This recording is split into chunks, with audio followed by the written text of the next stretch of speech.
Lucas Hayes was never one to shy away from the unexpected. He embraced chaos like it was his old friend, always willing to dance with it, even if he sometimes tripped over his own feet in the process. Take today, for example. There he was, standing in the middle of a remote nature reserve with a camera around his neck, muttering to himself about the angle of light while attempting to photograph a butterfly that he couldn't seem to catch. The butterfly, of course, was doing everything it could to avoid him, as most things did, much like the universe itself. "You're too fast for me, little guy," Lucas whispered, his breath coming out in exaggerated puffs as he crouched in the brush. He fumbled with the camera settings, something about the aperture and the shutter speed going over his head, and then, as if the universe had decided to have a little laugh at his expense, he stepped back and felt the unmistakable sharp sting of cactus needles in his foot. "Son of a..." Lucas let out a yelp, hopping on one leg, trying to extricate his foot from the offending plant with an awkward, flailing motion that had no real coordination. He finally pulled his foot free and fell back onto his rear, hands clutching his injured foot. The cacti seemed to mock him, each needle now a sharp reminder that, for all his wisdom about life and nature, he was still just a guy who didn't look where he was going. "Great," he muttered, examining the puncture wounds on his foot. It was nothing catastrophic, he'd had worse in his days, but it was definitely uncomfortable. "I guess I'll just sit here and wait for help. Or maybe just die of cactus-induced infection." No one was around for miles, and the absurdity of it all made him laugh a little. There he was, a grown man, injured by a plant, talking to himself like he was the last human on Earth. After a minute of holding his foot and inspecting it, Lucas noticed something strange. The pain, sharp and biting only moments ago, started to subside. He blinked. His mind processed what he was seeing. The holes from the cactus spikes weren't just closing, they were disappearing. He was healing. Not just a little, like a quick scab forming over a small cut. No, this was faster. Much faster. The skin was knitting back together in real time, like some kind of weird magic trick. "Okay, this is odd," Lucas muttered to himself, staring at his foot as if he'd just seen the impossible. He pinched himself, just in case he was hallucinating. Nope, still in the real world. He reached down and felt the now untouched skin. Smooth. Not even a scar. It was like the injury had never happened. Before he could process this bizarre occurrence, the air around him seemed to ripple for a moment, like a heatwave on a hot pavement. Then, out of nowhere, a second Lucas appeared. The second version of Lucas was wearing the same shirt, same jeans, same boots, and had the same wild expression on his face as the original. His eyes were wide with just as much confusion. "Wow. That was a hell of a cactus, huh?" the second Lucas said with a chuckle, looking down at the same foot that had just healed itself. Lucas blinked rapidly. His heart skipped a beat. He stared at his clone, himself, standing there in the exact same pose, in the exact same clothes, looking just as bewildered as he felt. "No way. No freaking way," Lucas said aloud. He rubbed his eyes again. "This is some sort of joke, right? Am I on a hidden camera show?" The clone, who was definitely him, no question, just shrugged, grinning slightly. "I dunno. But I'm pretty sure this is real." Lucas couldn't quite wrap his head around what was happening. How are you here? Are you me? Am I seeing double? Is this some weird dream?" The second Lucas, who now seemed unusually calm for someone who'd just appeared out of thin air, nodded. "Yeah, I'm you. Or, well, I was you. But now I'm me, and you're, well, you." He gestured at the first Lucas. "But we're basically the same, right? Same memories. Same everything." "Okay," Lucas said, still trying to process. "Okay. So, you're me, but not exactly. This is some sort of weird. I don't even know what to call it." "I'm your clone," the second Lucas replied, as if it were the most obvious thing in the world. "I think we're like splits or something." You know, like in biology. When cells divide and form more cells.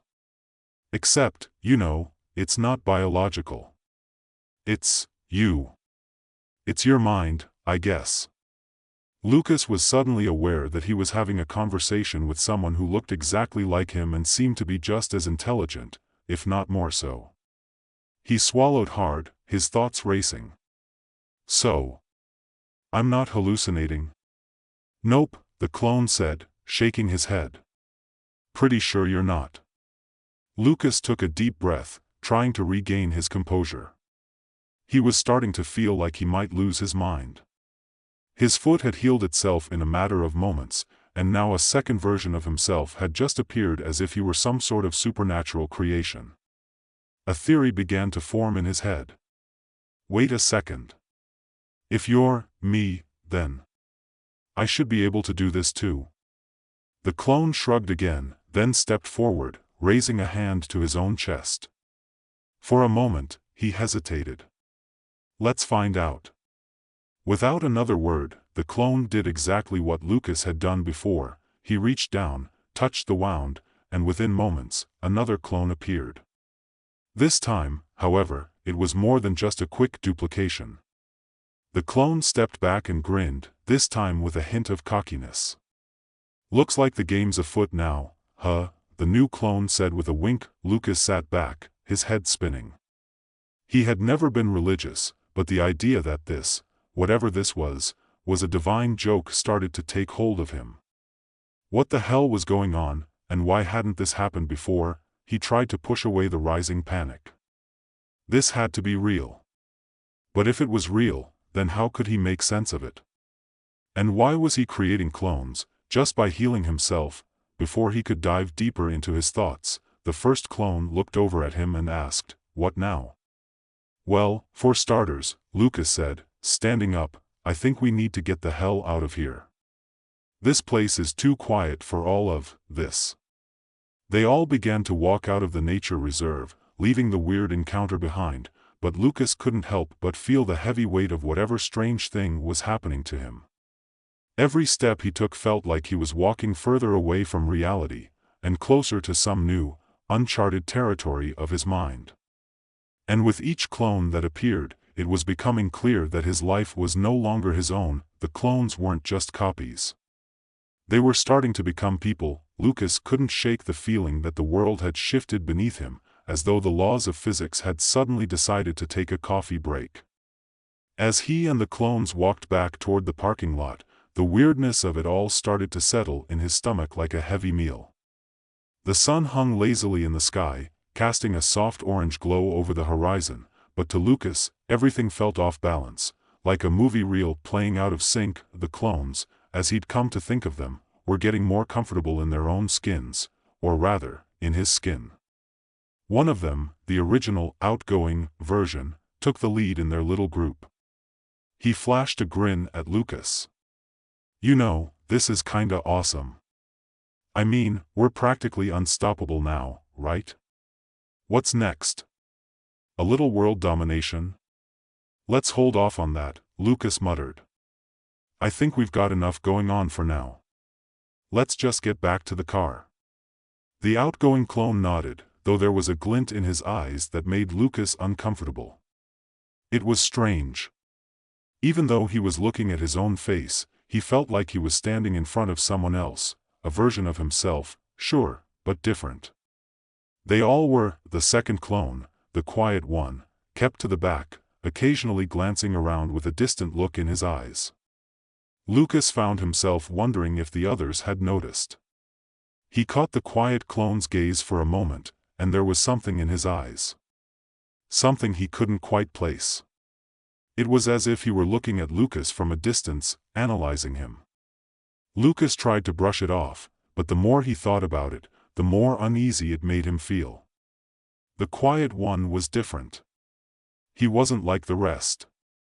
He wasn't sure where to place his own mind anymore. They reached the parking lot, and Lucas unlocked the car, not even bothering to ask the clones if they wanted to ride in the back.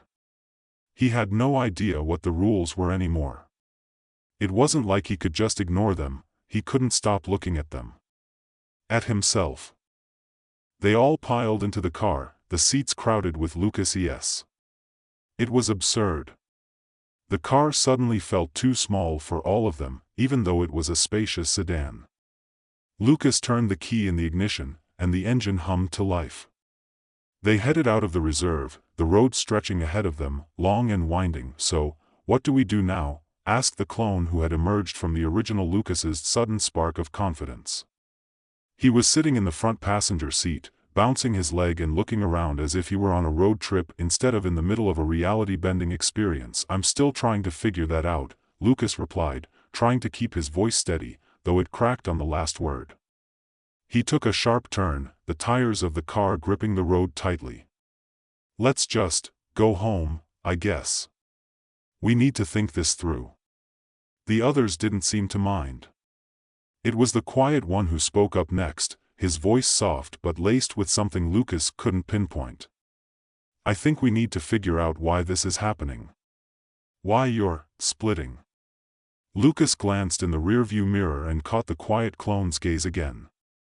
There it was again, the unsettling thought that maybe the quiet one knew something he didn't. His expression was calm, but there was a sharpness behind it.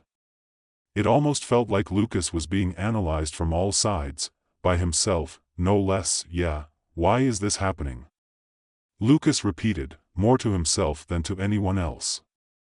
He could feel the tension in his shoulders, the weight of the question pressing down on him. The clone in the back seat, the one who had started this whole thing by healing his own foot and splitting, was the first to break the silence.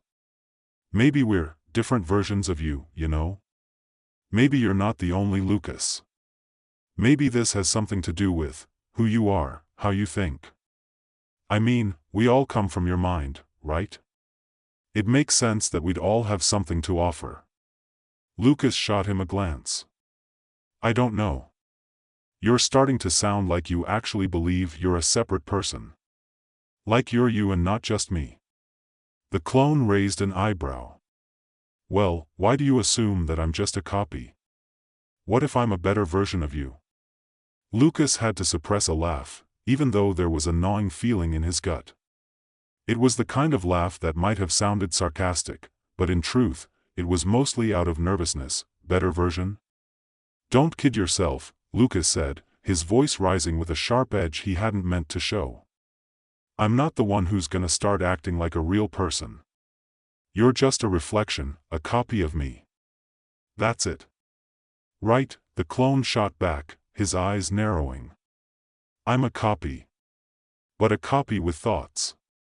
A copy that can actually do things you can't. So yeah, maybe I'm more than just a reflection." Lucas felt his heart start to race as the conversation hit an uncomfortable point. He wasn't used to hearing himself talk like that, not like that at all.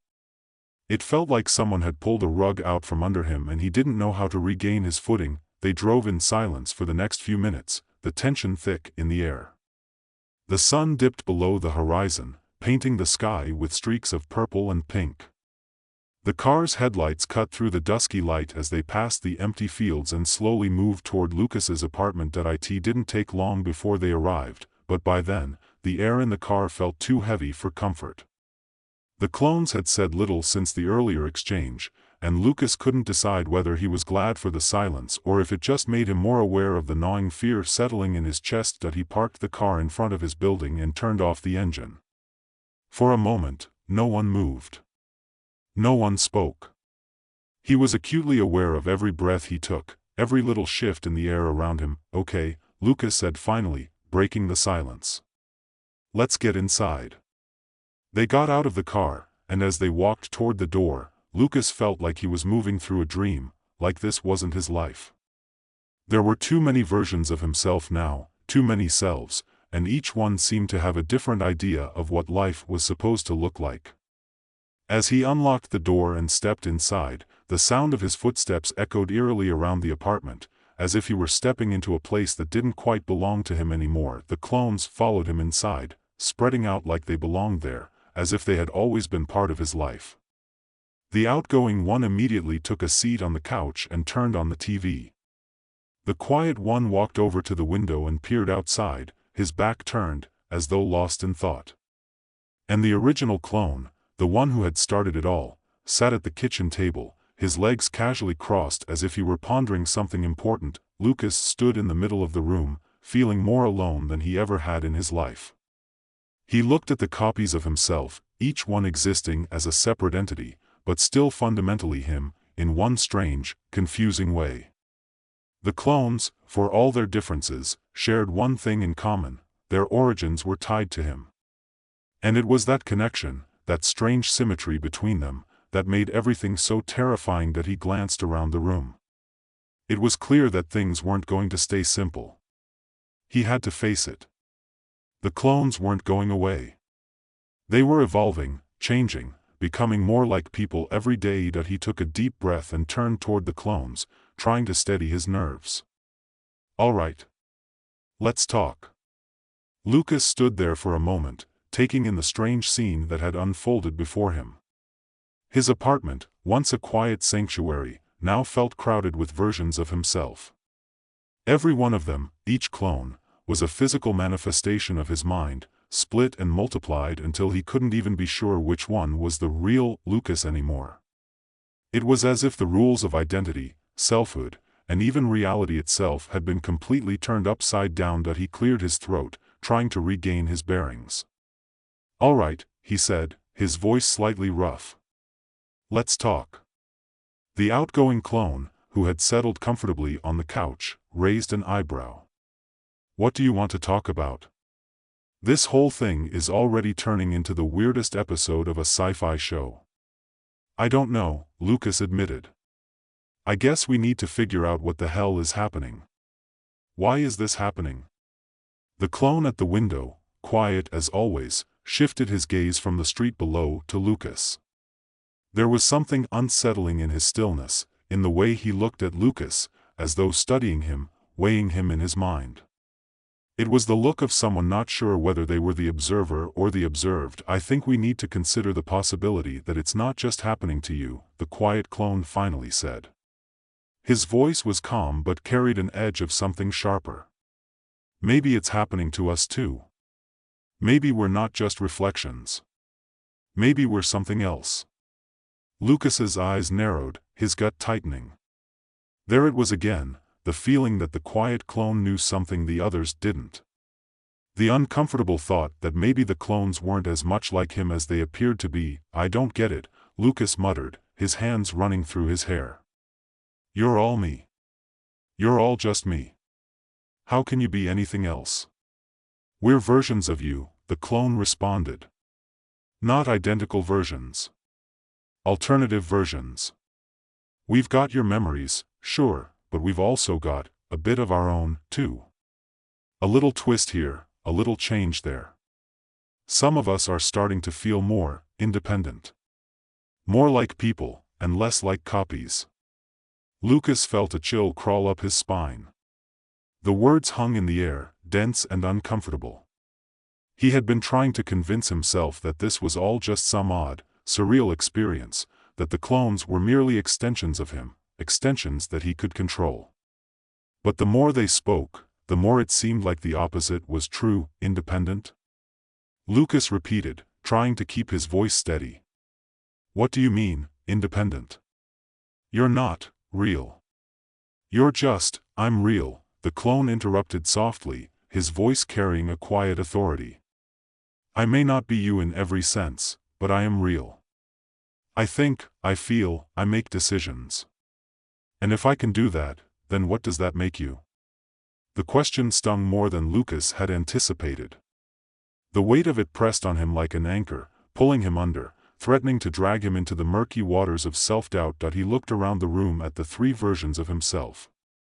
The outgoing one, who had been so eager to embrace the chaos of it all, the quiet one, who seemed to be quietly pulling at the seams of their shared reality, and the original clone, who was simply waiting for something to happen, eyes calculating, as though he were watching an unfolding drama. Something snapped inside Lucas.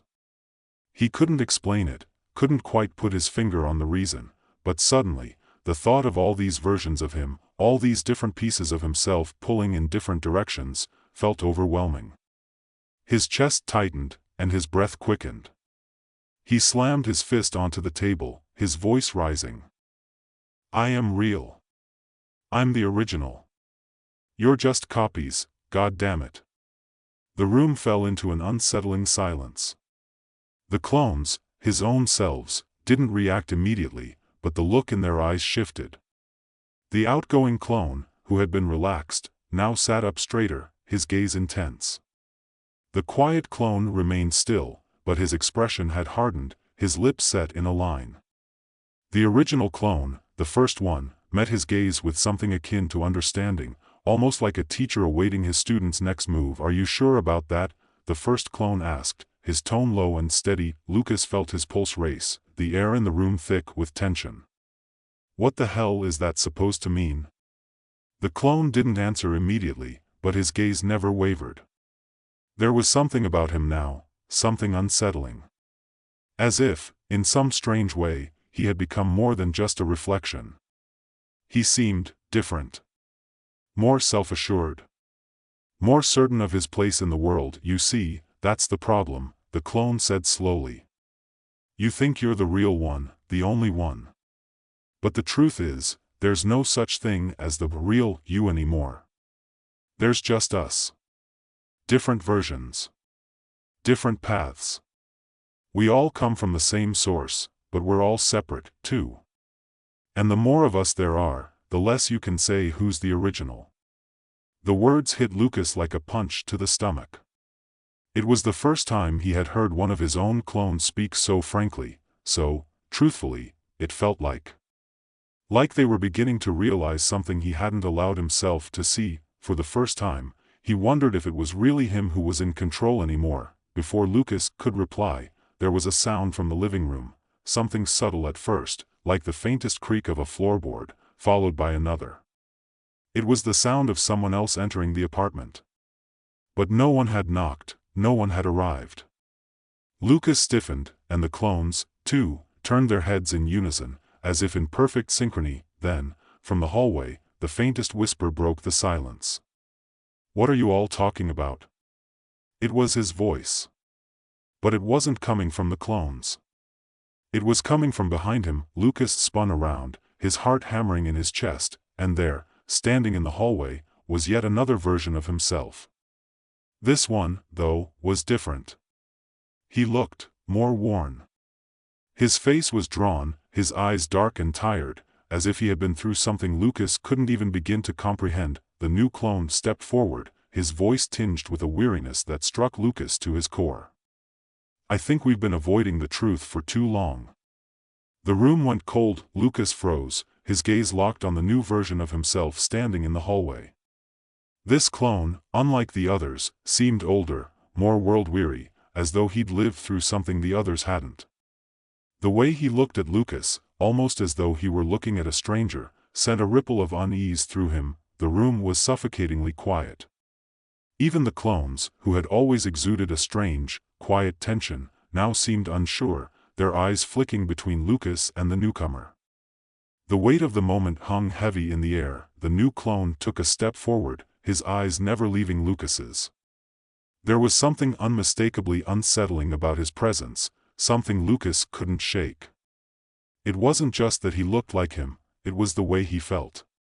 He felt tired. Like a man who had carried an unbearable burden for far too long. Who are you? Lucas managed to ask, though his voice trembled more than he wanted it to. The clone's lips curled into a faint, almost sad smile. I'm you, Lucas. But I'm not this version of you. I'm the version of you that's been pushed too far. The one who's seen the consequences of splitting, of multiplying. Lucas's heart skipped a beat. He swallowed, his throat dry. What do you mean? How is that even possible? You're just another version of me, right? The new clone nodded slowly, his expression unreadable. Yes, I'm you. But unlike the others. I'm a product of what happens when the splitting goes too far. When there are too many of us, when the lines between us blur too much. You see, Lucas, when you keep splitting, when you keep creating copies of yourself, you lose something. Something vital. And when you've lost it, you change. The quiet clone shifted uncomfortably, glancing at the newcomer. The outgoing clone, ever eager to add his own flair to the conversation, was quieter than usual, his face pensive. All of them were still, as if waiting for something to happen, unsure of what would come next. The new clone continued. The more we split, the more disconnected we become from the person we were supposed to be.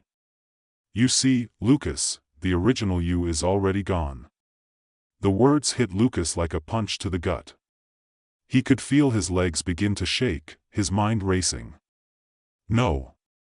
I'm still here. I'm still me. Are you? The new clone asked, his voice calm but carrying an edge. Think about it, Lucas. You've seen how we change. How we become different from you. Each split creates a new person, someone with different thoughts, different desires. The more of us there are, the less of you there is. The line between who's the original and who's a copy blurs. Lucas's head spun. The room felt smaller, the walls closing in. This couldn't be real, could it? He was losing himself, bit by bit, piece by piece, until there was nothing left. A cold, gnawing dread filled his chest, and for a brief moment, he wanted to scream. But the words stuck in his throat. The new clone took another step forward, closing the distance between them. I'm not just here to tell you this, Lucas. I'm here because you're at a crossroads. You need to decide whether to stop splitting, or to keep going, and risk losing everything. If you continue down this path, you won't recognize yourself anymore. You won't be, you. I can stop, Lucas stammered, though the conviction in his voice was wavering. I'll stop. I can fix this. The new clone shook his head slowly. You can't. Not now. The damage is already done. A bitter laugh escaped from the outgoing clone, who was still sitting on the couch. I think we're way past the point of fixing anything, he said, his voice full of dark amusement. It's done, Lucas. It's all done. Lucas turned to look at him, his frustration boiling over. Don't you get it? You're me too. You're all just parts of me. You can't be telling me to just give up. The clone on the couch stood up, brushing imaginary dust off his pants. Oh, I'm not telling you to give up, man. I'm just telling you what's real. And what's real is that we're not just you anymore. We're becoming us. He gestured around the room, his hands sweeping in a wide arc. You've seen it. We're different. We all have different ideas now. Different desires. You can't control that. The tension in the room thickened. The quiet clone shifted, his eyes scanning Lucas as if sizing him up. What he's saying is true, the quiet clone said softly. You can't keep thinking you're the one in control. You're losing control. All of us are becoming something else. Lucas's chest tightened, and his breath came faster, quicker. This isn't happening. This can't be happening. I won't lose myself. You already have, the new clone replied, his voice cold. You've already lost a part of yourself. And the more you fight it, the worse it gets. So, you need to decide. Stop splitting, or keep going and watch yourself fade away. Lucas's mind raced, the room spinning around him. He couldn't breathe. He didn't want to hear this. He didn't want to believe it. He wasn't ready to give up, to let go of everything that made him, him. But a part of him, buried deep beneath the panic, knew that the new clone was right. It was already happening. The clones, his clones, were becoming something else, something he didn't understand. Something beyond his control. And worse, he wasn't sure how long it would take before even he couldn't recognize himself anymore. As if sensing Lucas's spiraling thoughts, the new clone spoke again, softer this time, almost with a note of compassion. It's not too late, Lucas. There's still time to stop before it goes too far. But you need to choose now. You need to make a decision before the splits become irreversible. The room felt like it was closing in on him, the walls pressing down with an invisible weight. He couldn't think. He couldn't breathe. How was he supposed to make a choice like this? How could he just decide? Lucas staggered back, his hands gripping the edge of the table. His mind raced. He had always been in control. Always. This new reality, this world of clones, of versions of himself multiplying out of control, was something beyond him. He didn't know how to fix it, didn't know if it could be fixed. And the worst part? He wasn't sure if he even wanted to fix it anymore. The room fell silent again. The clones watched him, waiting. Each one of them had their own version of Lucas, their own identity, their own desire. The original Lucas felt like an imposter now, standing amidst versions of himself that were no longer him, just distorted reflections. The clones had changed, evolved into something else, something that he couldn't control. Finally, Lucas spoke, his voice barely above a whisper. "I don't know what to do." The new clone, his older, wearier self, nodded. "It's not about knowing what to do, Lucas. It's about choosing who you want to be. You can't go back, but you can decide what happens next." And for the first time, Lucas wasn't sure if he could trust himself to make the right choice. The room was full of versions of him, and yet, it felt like he was the only one who had lost his way. Lucas stood motionless, caught in the gravity of the moment. The weight of his choices pressed against him, suffocating and relentless. Every breath he took felt like it came from somewhere deeper, somewhere darker. The clones around him weren't just reflections anymore, they were becoming separate, independent entities. And Lucas, standing there in the middle of his apartment, wasn't sure if he could keep up with the world he had created. Was he losing himself? Was this the beginning of something irreversible? The quiet clone's eyes softened as he watched Lucas wrestle with the chaos inside his mind. "You don't have to decide right now," he said, almost tenderly. "But you can't keep pretending that things are okay. You've been running from the truth for too long." Lucas swallowed, trying to steady his racing thoughts. I'm not running from the truth. I don't know what to do. All of this is happening so fast, and I feel like I'm losing control." The new clone, the one who had arrived moments ago, stepped forward once again, his weary eyes focused on Lucas. "Losing control?" He shook his head slowly. "You lost control the moment you decided to split. This isn't just about control, Lucas. It's about identity. About who you are. Or who you were." The air in the room thickened with tension, as if the walls themselves were listening. The clones, his clones, were no longer merely extensions of him. They were something more. Something real. Each one of them had begun to forge their own path, their own version of existence. And Lucas was starting to realize the devastating truth: they were pulling away from him. The outgoing clone, who had been mostly silent since the new arrival, broke the quiet. "You can't keep thinking you're the only one who matters. Look at us," he gestured to the room, "we're you. But we're also us, individuals with our own desires, our own ambitions. We're not just shadows of you anymore." "I don't want this," Lucas said, his voice cracking. He felt his heart race as panic started to bubble up again. "I don't want to lose myself. I don't want you to be separate. I don't want to be alone." The quiet clone finished for him, his voice low and knowing. "You're already alone, Lucas. You always have been.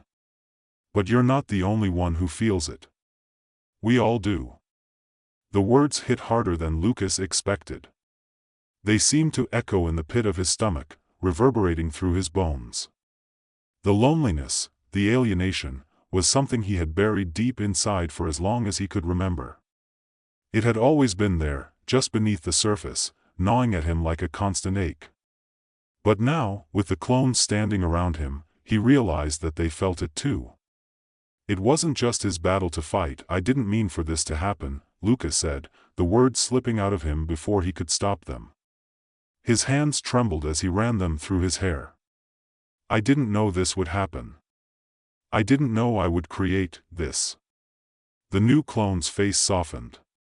None of us do. But it's happening, Lucas. Whether you accept it or not, we're here now. And it's not just about you anymore. We're not just your copies. We're a reflection of what you could have been, what you could still become. The room was quiet once again, the weight of his words settling in like fog over a lake. Lucas felt his pulse quicken, his mind racing to make sense of it all. Could he really undo this? Could he just stop splitting? Could he get back to the life he knew, the life that felt normal? But the more he thought about it, the more he realized that there was no going back. The line had already been crossed. The clones were no longer just fragments of himself. They were people. They were real. I can't control this anymore, Lucas whispered, his voice hollow with realization. I can't control you. The new clone took a step closer, his gaze unwavering. No. You can't. But that doesn't mean you're powerless. You still have a choice, Lucas. You can choose what happens next. You can choose how to live with us. A heavy silence followed, each clone waiting for Lucas to respond. The room felt suffocating, each of them standing in the same space, breathing the same air, yet completely apart. It was a moment of stillness before the storm. Finally, Lucas spoke, his voice barely above a whisper. What if I don't want this anymore? What if I want to be alone? The clones exchanged a look, and then the new clone, the one who had shown up last, spoke. You've always been alone, Lucas. Maybe not physically. But emotionally? Mentally? That's been your whole life. We're just showing you what that looks like when it's not just you anymore. Lucas's heart clenched at the truth of those words. He had spent so long pretending that he had it all under control, that he was fine, but now, standing in front of his own selves, he saw the raw, unspoken reality. He had never truly been okay. The clones, his fractured, multiplied self, had finally broken down the walls he had so carefully built around his own identity. You're not alone anymore, the new clone said softly. Not really. We're here. All of us. Lucas took a deep breath, the weight of the decision crashing over him once more. There was no going back. The world around him had shifted beyond recognition, and now he was forced to face the consequences of his actions. But as he looked at his clones, each of them unique, each of them him, he realized something, that it wasn't about control. It wasn't about fighting to be the only version of himself. It was about learning to live with all of himself. Every version. Every piece. Every piece of his broken, divided identity. I don't know if I can do this, Lucas admitted, the words slipping out like a confession. I don't know if I can accept all of you. The quiet clone nodded. You don't have to accept everything all at once. But you have to start somewhere. You have to start by accepting yourself, all of yourself. Lucas swallowed hard.